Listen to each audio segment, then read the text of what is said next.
Hey guys, it's me. Since I'm preparing IELTS, so I've decided it might be good to practice speaking every day and also to talk about my life in Australia as just to practice my speaking skills and to be more prepared for the IELTS test. I went to the library just now. I just came back home. I found some great information about how to prepare for IELTS test, and I think um I might want to take IELTS test in the end of this year, and the part I'm concerned most is of course the speaking test and also the writing test. Mm, I think it's tricky to prepare for the speaking test because sometimes you just don't know what to talk to, and sometimes you feel so nervous. Sometimes you are at the loss of words, so it really affects the result of your exam. So it's always good to be prepared and to start preparing for the test as early as possible. Um, but I don't think I'm gonna practice on those speaking test tasks that I found on those IELTS preparation books because there were only limited numbers of tasks, and I think I'm gonna do this speaking practice every day. So I guess it'll be fine if I just talk about my life and some random things as long as I'm practicing. That's fine. Um, Originally, I wished to film this outside of our house because it's pretty nice weather today. But then in the afternoon, it's got quite windy, so maybe it's not that suitable anymore. So I just decided that this first day of IELTS preparation, I'm gonna film this in my room, and that'll be fine. Oh, there's something I really want to talk about is I had a deep, rather deep conversation with my coworker Betty, which is a fake name because I'm gonna use any real names in talking about my life in Australia because I wish to reserve some privacy for people around me. So I had this conversation with Betty, talking about how Asian girls are looked at in this society surrounded by um, white people and also Indians, Filipinos, Afghans, and I mean a lot of different people. From different nationalities.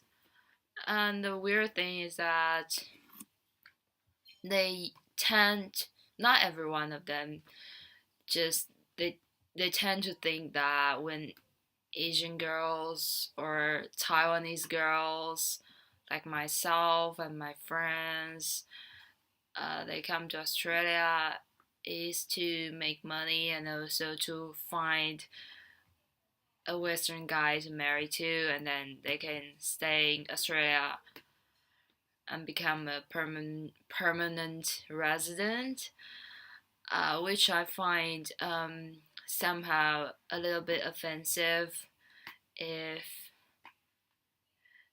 they simply presume that this kind of thoughts is rooted in our mindset. Me and Betty, we just don't agree with that, but um, we couldn't do much about that. There's this culture in Taiwanese society and in a lot of Asian societies that we seldom say no, or we seldom say things directly. We usually express ourselves in rather subtle ways, so it makes it harder for Westerners to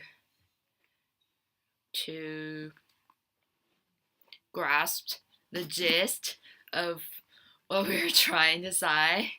But that is totally not our fault because that is our culture, and I'm not going to discuss the root of our culture here. I just want to say it does not feel nice if people think of you as someone who just want to meet some guy and got married and live here without considering other factors at all, such as personalities, family backgrounds, education, um, social status, and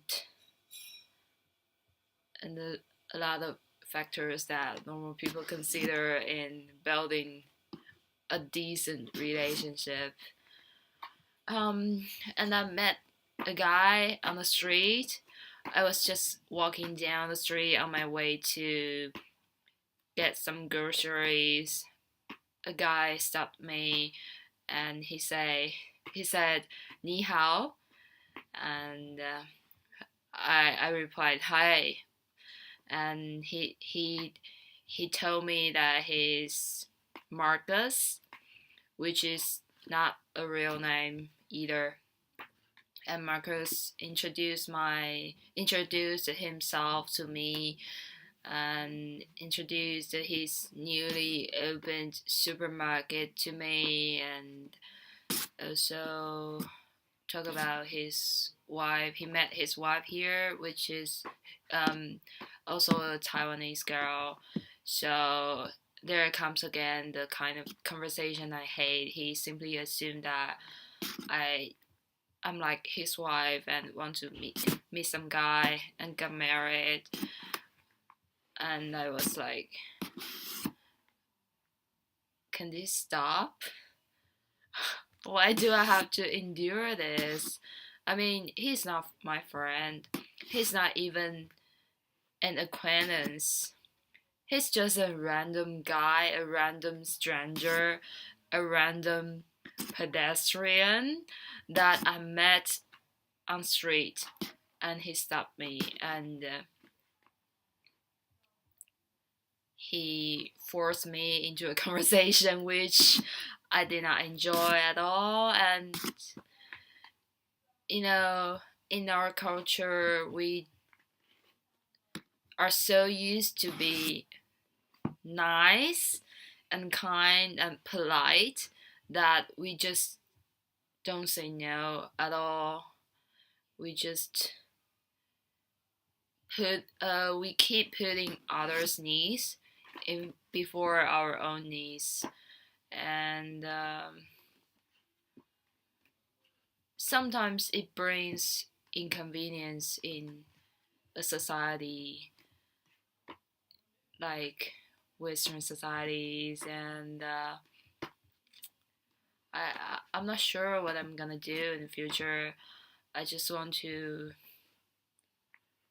sort of speak about this thing and let it go. And next time, I'll just pretend that I'm busy. I need to get somewhere, and my coworker Betty is leaving our store, and I guess I'll miss her a tiny bit at least, because she's quite a nice person and she has thoughts. She's a deep person. She's married to an Australian guy as well, but they have met in Taiwan and they have formed a friendship first before any romantic relationship, and that friendship has lasted for um, at least 10 years. And they both are of rather good social status and education and the family background, so it's quite a legitimate marriage. It's quite a choice out of free will, and I really hope for the best of Betty and her husband. They're going. Betty is leaving because she's going back to Taiwan to take care of a few things, and also um, after that, she's coming back to Australia, but she and her husband are going to take a caravan trip, which I thought is an amazing thing. Because just imagine that you have worked for more than 20 years or 20 something years in your life, and now you've got some savings, you've got no kids, you've got no burden, no debt, and you and your husband, you're on your caravan, bunches of time, and every day is an adventure. That sounds something worthwhile to do in a ready stage in your life, right? I think that's quite good. Oh, and recently, no, just these 3 days, today, yesterday, and the day before yesterday, these 3 days have been quite. I've experienced some ups and downs in my moods because I've just started my new diet plan, and sometimes I feel hungry. Sometimes I've just finished my lunch, but I still feel hungry. Or sometimes I just want to have a can of Coke so much, and I keep reminding myself that having this new diet plan is good for me, good for my future, good for a lot of things, and to have a body in good shape, in good condition, to have good health is what I have always dreamed for. It's worthwhile to pursue in life. Um, I'm not regretting because no one's forcing me into doing this. I'm asking myself to do this, and I'm really happy that I have successfully completed my first 3 days nearly because it's already 5:39 in the afternoon, and I'm gonna get ready for pre-sleep activities, and then I'll go sleep at around 9 o'clock or something like that. And tomorrow when I wake up, it's a new day. It's my fourth day, and I think I'll be alright on that. Um, one of the subjects I've seen on the in the IELTS preparation book is to talk about the food I like. And when I see that subject, I kept imagining what I'm gonna talk about when I'm really taking the IELTS test. Cause if everything goes well, I'll still be on my diet plan on the day I take my IELTS test. I don't know. I wouldn't know what to do if I have to talk about the food I like. I like a lot of food. I like McDonald's. I like McDonald's a lot, and Hungry Jack's, KFC, Domino's, bacon. I like the sound of bacon on a frying pan and the smell of it and the crispy taste of bacon. Yeah, I mean, nothing beats bacon. Bacon is the best. And I like cheese. I like watermelon. Okay, watermelon is a good fruit. And what do I like? I like pasta. I like pizza. I like Hawaiian pizza. And I like Coca-Cola.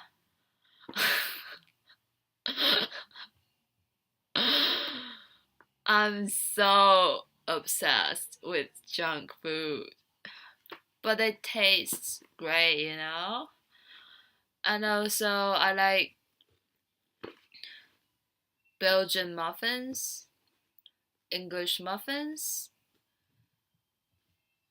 American muffins, chocolate muffins, pancakes, chocolate cake, hot chocolate, chips with sour cream and chili sauce. Do you know that there's a sauce that's only provided in KFC and it's called supercharged? You gotta try it. It's supercharged. I mean, it's so tasty. I like supercharged. Try it in KFC. But I've never seen it in my hometown KFC. I've only seen it in Australian KFC, so I'm not sure if you can find it elsewhere. And I miss the food in Taiwan, like noodles, rice, dumplings.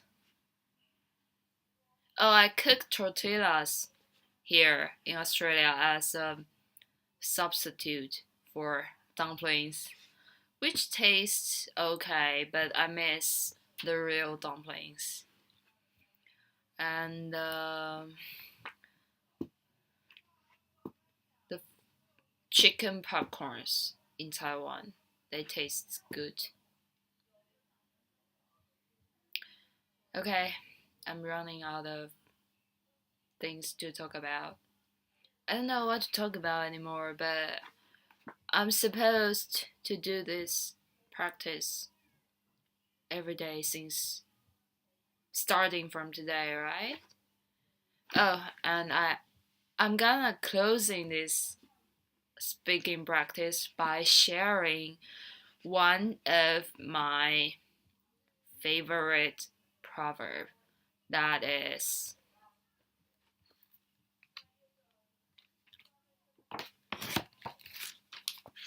can you see it here?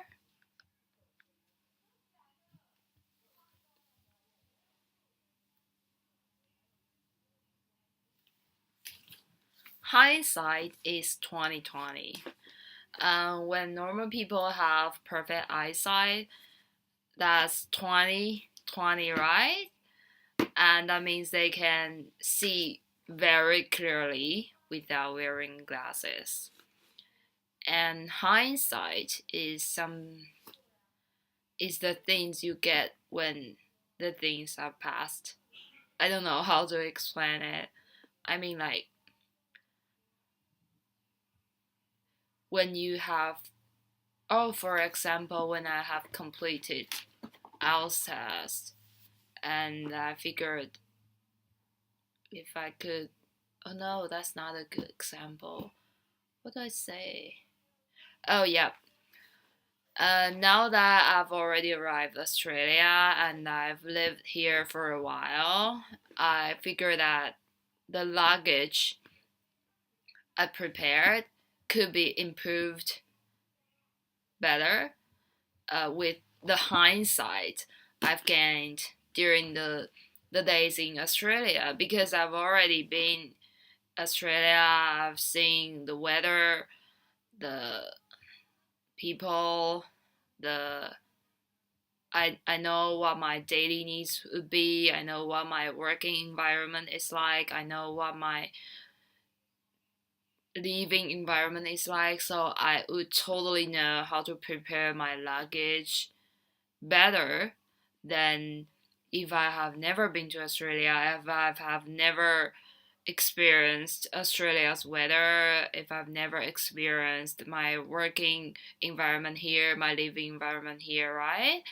So when I was back at home, when I was packing my luggage, I was just guessing what I might need when I arrive Australia. So I have packed some things that I really don't need, and I missed something that I couldn't buy here. I find nowhere to buy them, so I should have packed them. So that's the hindsight I've gained. That's a knowledge. That's a required knowledge after knowing the real situation and experience after experiencing something you haven't experienced before. So you're now more knowledgeable, you're now more informed of what to do, what to prepare, what to decide. So that's the hindsight. But that's after the thing has already happened. I'm already in Australia and I can't repack my luggage because I've already done that in my home country, and I've already took the airplane. I couldn't fly back and pack my luggage again. So hindsight is 2020 means now I know clearly what I should have packed and what I needn't packed, but it's useless now. I'm already in Australia. I think this proverb is quite cool, and when somebody blames you, why you did that, why you didn't do that, why you you could have done better, why you didn't do so well, why is that, why is this, why is that, and you can just reply them by saying hindsight is 2020. It's already happened, and of course when we've already experienced this thing, it sounds so simple, so easy, so easily to be done. But without this experience, when we knew nothing about this experience, we just had no clue. So yeah. I hope you get the idea. I kind of don't know what I'm talking about anymore. So I'll just I'll just close here and say goodbye to everyone, and hope you enjoy a beautiful afternoon, which I think is 3:49 in your time zone. And okay, bye.